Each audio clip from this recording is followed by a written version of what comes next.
Have you ever dreamed about quitting everything to travel and surf around the world?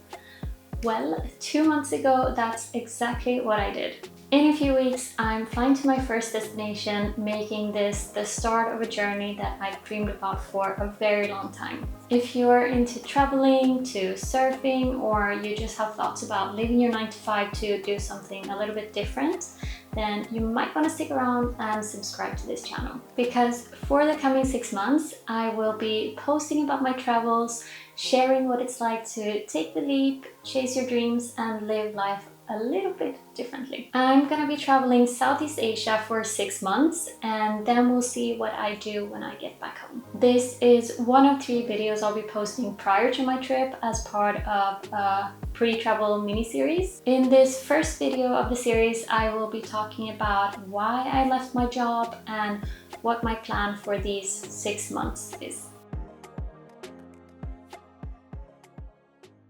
So I started working in the corporate world back in 2017 when I was 22 years old. I've built a solid career in IT and consulting, and I do want to continue on this career path in some way when I get back home. But I've always had this urge to travel, and especially to travel to be able to surf, and it's so limiting living far away from the surf like I do. Surfing has always been something I've had to plan trips around, squeezing it into holidays or short periods in between jobs. And at some point that just wasn't enough anymore. I wanted to know what life would be like if I put surfing first, so that's what I'm doing now. A big dream of mine is to get good at surfing, and that's just difficult when you only get 1 or 2 weeks per year to surf. I've surfed for over 10 years, but I've only been able to surf a couple of weeks per year, so I'm still working on the getting good part. Last year I went on a longer trip to Indonesia, and that was a 5-week-long trip, and during the last week I actually really started to see and feel a difference in my surfing. So I figured if I go for 6 months, I should hopefully be a decent surfer when I get back home. But let's see. Apart from surfing, I'm also going to be working on improving the beginner surfer website that I run with improved travel guides and surfing guides for beginners. My website is called thebeginnersurfer.com if you want to check it out. I will also leave a link down below to it in the description. This is something I have already worked quite a lot on during the past 2 months since I became unemployed, because I pretty much had to leave the same week that I resigned, so I've just had a lot of free time on my hands to work on my website. Let's just say I know a lot about the theoretical parts of surfing, because when you love surfing and you don't have the opportunity to actually surf, you have a lot of time to spend on watching videos, reading about surfing, and planning surf trips. And now it's time to put this theoretical knowledge into practice, finally. During my travels, I might also look for a freelance job related to my career later this year. Like I said before, I like my career, but I would like to try the freelance route to see if I like it or not. I'm thinking a freelance career could give me more flexibility and opportunity to travel while I work, so that I can maybe surf a bit more.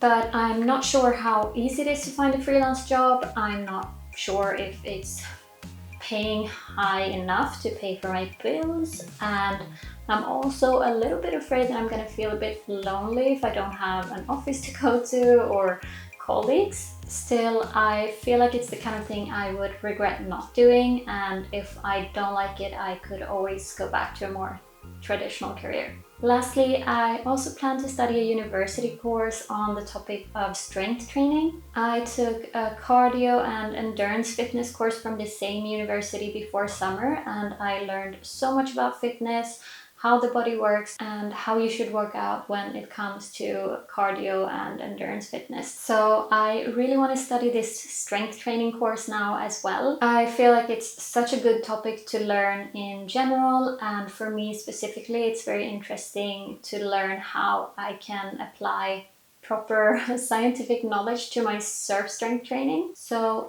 fingers crossed that a spot opens up for me. These are my plans for my 6 months of traveling.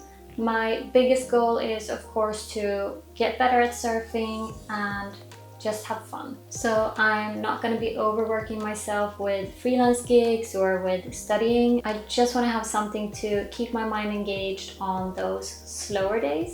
But in the end, this trip is about surfing, enjoying life, and taking a break from the constant pressure of always being productive. I just need a little break, a little breather to get some new energy and excitement after working full-time for the last 9 years, I guess.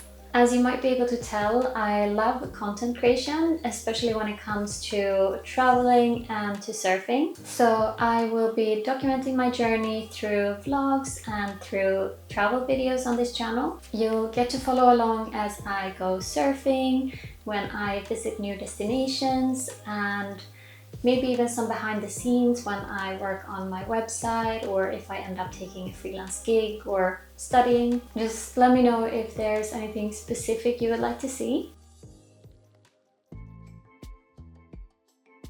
Before I leave, I'll be putting together a pre-travel mini-series where I share how I planned my trip, how I chose my destinations, and what I will be packing for the trip. So if you're curious about how to plan a surf trip to Southeast Asia, be sure to subscribe and check those out. After the pre-travel mini-series, you'll get to enjoy pure surf travel content on this channel. I'm heading to Indonesia first, and I honestly can't wait to kick off this trip and get back into the water. So if you're into surfing, traveling, or just curious about what it's like to take a break from the 9 to 5, then hit subscribe and come along on this journey with me.